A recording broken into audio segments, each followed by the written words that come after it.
नमस्कार, मैं हूं नीरज मेहरा और आप देख रहे हैं पीके टाइम्स का खास कार्यक्रम सीधी बात। सीधी बात में हम चर्चा करेंगे राजस्थान की मौजूदा विधानसभा सीटों में क्या आने वाले समय में समीकरण बदल रहा है।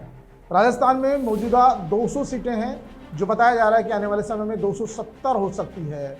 और जो इस बारे में जैसे ही राजस्थान विधानसभा अध्यक्ष वासुदेव देवनानी का एक बयान आया, इस बयान के बाद ही राजनीतिक हलचल तेज हो गई है। हालांकि विधानसभा सीटों के परिसीमन का काम लंबे समय से चल रहा है और माना जा रहा है कि आने वाले विधानसभा चुनाव से पूर्व राजस्थान विधानसभा सीटों का पूरा गणित बदल जाएगा। जैसे ही 2027 में जनगणना पूरी होगी, विधानसभा और लोकसभा सीटों का भूगोल बदल जाएगा। राजनीति के विशेषज्ञों का मानना है कि इससे राजस्थान की सियासी तस्वीर भी बदल जाएगी। पेश है एक रिपोर्ट। राजस्थान में वर्तमान में 200 विधानसभा सीटें हैं, लेकिन आने वाले विधानसभा चुनाव से पूर्व ये भूगोल पूरी तरह परिसीमन के साथ ही बदल जाएगा। राजनीति के जानकारों का मानना है कि इससे राजस्थान की सियासी तस्वीर भी बदल जाएगी। जिन सीटों पर जो चेहरे नजर आ रहे हैं, हो सकता है अगली बार वो नजर नहीं आए, या फिर नजर आए तो किसी नई सीट से नजर आए। हो सकता है जिन सीटों में वर्तमान में कई मजबूत और कदावर नेता राजस्थान को दिए हैं, हो सकता है आने वाले समय में वो सीटें राजस्थान विधानसभा में नजर नहीं आए और उनकी जगह कोई नया नाम नया आए और उनकी जगह कोई नया चेहरा विधानसभा में नजर आए। इस परिसीमन से 200 में से करीब 150 से अधिक सीटों के सीमा क्षेत्र बदल जाएंगे। ऐसा माना जा रहा है कि 200 में से 150 सीटों का परिसीमन की जो आंकड़ा है वो गणित बदलने वाली है। किसी विधानसभा सीट से कुछ इलाका घटाया जा रहा है तो किसी में बढ़ाया जा रहा है, और जो लोकसभा की 25 सीटें वो भी बढ़कर 34 हो सकती है। लेकिन परिसीमन को लेकर कई नेताओं की नींद उड़ गई है, क्योंकि कई सारे नेता ऐसे हैं जो 5-6 बार चुनाव जीत चुके हैं, और जो लगातार किसी सीट से चुनाव जीतता है तो उसका अपना एक गणित होता है, उसकी एक स्टैटिस्टिक्स होती है, उसका इलाका होता है और उस इलाके के लोग उसको वोट कास्ट करते हैं। लेकिन जब ये परिसीमन बदलेगा तो जाहिर सी बात है, जैसे कि 150 सीटों का क्षेत्र बदल जाएगा, तो 150 सीटों का क्षेत्र बदलने का मतलब जो वर्तमान क्षेत्र है, हो सकता है मालवीय सांगानेर में जुड़ जाए, सांगानेर बगरू में जुड़ जाए, चाकसू जो है कहीं दूदू में जुड़ जाए। तो ये सीटों का जो समीकरण बदलेगा, उससे बहुत सारे नेताओं की हवा खराब हो सकती है, क्योंकि नए समीकरणों के अनुसार उनके जातिगत समीकरण भी बदलेंगे। ऐसे में लोग कई बार ये सोच रहे हैं कि जो SC/ST की सीटें उनका क्या होगा। भाई, जब सीटें बढ़ेगी तो उनका आरक्षण भी बढ़ेगा, आरक्षण बढ़ेगा तो आरक्षित सीटों की संख्या भी बढ़ जाएगी। लेकिन हो सकता है जो मौजूदा सीटें भी SC/ST OBC के लिए आरक्षित है, हो सकता है अगली बार वो सीटें किसी सामान्य वर्ग के लिए आरक्षित हो। यही बात सांसदीय यानी लोकसभा सीटों के लिए भी है। जिन सीटों पर अभी वर्तमान में जो मौजूदा सांसद है, हो सकता है अगली बार वो किसी नई लोकसभा सीट से चुनाव लड़ें। जो वर्तमान में विधायक है वो किसी नए विधानसभा सीट से चुनाव लड़े। लेकिन जाहिर सी बात है, यदि विधानसभा अध्यक्ष जी की बात में कुछ दम है और आने वाले समय में यदि 70 सीटें बढ़ती है तो राजस्थान विधानसभा में विधायकों की संख्या 200 से बढ़कर 270 पहुंच जाएगी। माना जा रहा है कि अगर ऐसा होता है तो कई विधानसभा सीटें वर्तमान के जो मौजूदा नक्शा है उससे गायब हो जाएगी और बहुत सारी नई सीटें इस नए नक्शे में जुड़ जाएगी। यानी बहुत सी सीटों का प्रादुर्भाव होगा, और जिस तरह से क्षेत्रों का सीमांकन किया गया है, इलाकों का बंटवारा किया गया है, उससे बहुत सारे विधायक जो मौजूदा विधायक है उनको नई सीटें तलाशनी पड़ेगी। तो आपको आने वाले समय में जो आज वर्तमान में विधायक नजर आ रहे हैं, हो सकता है मालवीय नगर वाला सांगानेर से दिखे, सांगानेर वाला मालवीय नगर से दिखे, हो सकता है जो बस्सी में विधायक है मौजूदा, हो सकता है वो किसी नए नाम की सीट पर दिखे। तो कहीं ना कहीं जो परिसीमन है वो पूरी राजस्थान विधानसभा का भूगोल बदल देगा। माना जा रहा है कि इससे पहले 2008 में भी कुछ सीटों पर परिसीमन हुआ था, लेकिन उस समय सीटें बढ़ी नहीं थी, 200 ही रही, लेकिन इलाके बदल दिए गए थे। जैसे किसी विधानसभा सीट में कोई इलाका था, उसको हटाकर दूसरे विधानसभा में जोड़ दिया गया, दूसरे को तीसरे में जोड़ दिया गया। जिस विधानसभा में कम मतदाता थे उसमें दूसरी विधानसभा जोड़कर ज़्यादा कर दिए गए। तो उससे हुआ ये कि उन विधानसभा सीटों का गणित बदला। जो सीटें सामान्य वर्ग के लिए थी वो आरक्षित वर्ग के लिए हो गई, जो सीटें आरक्षित वर्ग के लिए थी वो सामान्य वर्ग के लिए हो गई। तो ये 2008 में भी इस तरह का मामला आया था, लेकिन उस समय सीटें नहीं बढ़ी थी, वो सीटें 200 ही रही थी। लेकिन जो 2027 में परिसीमन का काम चल रहा है, तो 2028 का चुनाव होने वाला है, वह 2028 में जो वर्तमान में मौजूदा सीटें हैं 200, वो बढ़कर 270 होने की संभावनाएं जताई जा रही है।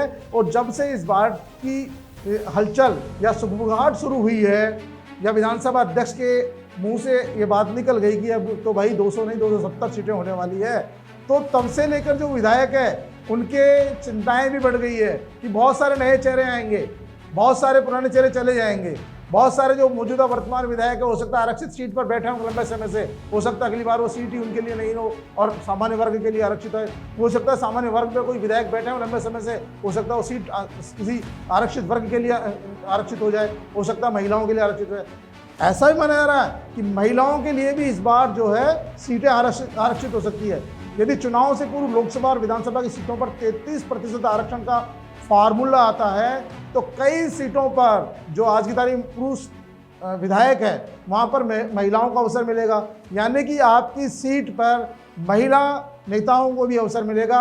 और आने वाले विधानसभा चुनाव में यदि 33% महिलाओं के लिए आरक्षण का ईमानदारी से लागू कर दिया जाएगा, तो इसका दृश्य राजस्थान की विधानसभा और लोकसभा दोनों में नजर आएगा। जाहिर सी बात है कि वर्तमान में जो विधायक है वो ईश्वर से प्रार्थना कर रहे होंगे कि मेरी विधानसभा सीट ऐसी कैसी बच जाए, सुरक्षित बच जाए, मेरी विधानसभा सीटों में से कोई कटौती नहीं हो, जो इलाका है वो भी सुरक्षित बच जाए। लेकिन क्योंकि आबादी लगातार बढ़ी है और आबादी लगातार बढ़ी है, तो ऐसी स्थिति में मौजूदा सीटों का जो है इधर उधर होना तय है। यानी जो इलाके पूर्व में निर्धारित थे, आरक्षित थे, वो इधर उधर होने, कहीं पे जोड़ना होगा, कहीं पर तोड़ना होगा, नई विधानसभा का गठन होगा। जब नई विधानसभा का गठन होगा तो मानकर चलिए कि जो मौजूदा स्वरूप आज आपको विधानसभा में दिख रहा है वो स्वरूप नजर नहीं आएगा। राजस्थान विधानसभा में वर्तमान में 246 विधायकों की बैठने की व्यवस्था है। आपको बता दें कि विधायक भले ही राजस्थान विधानसभा में 200 हैं, लेकिन जब विधानसभा का निर्माण हुआ था तो हमारे जो पूर्व नेता थे उनकी सोच थी कि आने वाले समय में विधानसभा सीटें बढ़ेगी, विधायक भी बढ़ेंगे, तो उन्होंने 246 सीटें तो उसी समय बना दी थी। 2 सीटों का वहाँ पर स्थान आरक्षित कर दिया गया। और जो तकनीकी विशेषज्ञ हैं उनका मानना है कि जो मौजूदा विधानसभा भवन है उसमें 300 विधायकों के बैठने की व्यवस्था की जा सकती है। जाहिर सी बात है यदि परिसीमन के बाद हमारी सीटें 200 से बढ़कर 270 होती है तो विधानसभा भवन में किसी भी तरह की परेशानी नहीं आएगी। 270 ही नहीं, जब तक 300 सीटें अगर हो जाती है राजस्थान विधानसभा में तब भी कोई परेशानी आने वाली नहीं है, क्योंकि हमारे जिन पूर्व नेताओं ने विधानसभा का निर्माण कराया था उन्होंने भविष्य को देखते हुए ये तमाम बातें रखी थी। उनको पता था कि आने वाले समय में जनसंख्या बढ़ रही है, जनसंख्या बढ़ रही है तो विधानसभा की सीटें भी बढ़ेगी, और सीटें बढ़ेगी तो उसके अनुरूप विधानसभा का जो बैठने का स्थान है विधायकों का उसकी संख्या भी कम से कम 300 रखी जाए। और विधानसभा सीटों की उन्होंने संख्या 300 रखी, लेकिन सीटें वहाँ पे 246 बैठने की व्यवस्था मौजूदा व्यवस्था में रख रखी है। तो यदि 270 विधायक जीत कर आते हैं, 270 का परिसीमन होता है, तो आने वाले समय में तकनीकी विशेषज्ञ वहाँ पर बाकी सीटें बढ़ाकर 270 कर देंगे। तो लोग सोच रहे होंगे कि साहब वहाँ तो बैठने की व्यवस्था 200 की है, तो 200 की नहीं है, वहाँ बैठने की व्यवस्था 246 की वर्तमान में है और ज़रूरत पड़ने पर उसको 300 तक बढ़ाया जा सकता है। तो राजस्थान विधानसभा में परिसीमन के बाद यानी 2028 में जो विधानसभा का नया चेहरा सामने आएगा उसमें बहुत सारे परिवर्तन देखने को मिलेंगे। बहुत सारे जो मौजूदा विधायक है हो सकता है वो हमको नज़र नहीं आए, और बहुत सारे नए चेहरे ऐसे होंगे जो पहली बार वहाँ विधानसभा पहुँचेंगे, कई महिला विधानसभा में पहुँचेगी। तो जो अभी वर्तमान में परिसीमन की प्रक्रिया चल रही है उस परिसीमन की प्रक्रिया को देखते हुए जो मौजूदा विधायक है, नेता है, वो तमाम लोग इस संशय में है कि जो वर्तमान में सीट उनके लिए है, जिसके लिए वो मेहनत कर रहे हैं, जहां वो लगातार कई सालों से मतदाताओं से संपर्क साध रहे हैं, क्या कल भी उस सीट पर उसे टिकट मिलेगा? क्या वो सीट उसके लिए भविष्य में भी रहेगी या फिर वो सीट किसी दूसरे खाते में चली जाएगी?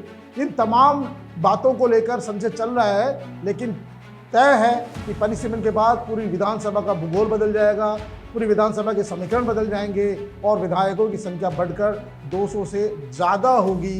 पीके टाइम्स में आज के लिए इतना ही। कल फिर हाजिर होंगे किसी नए मुद्दे के साथ। तब तक के लिए नमस्कार। चला कूद गया सही जगह और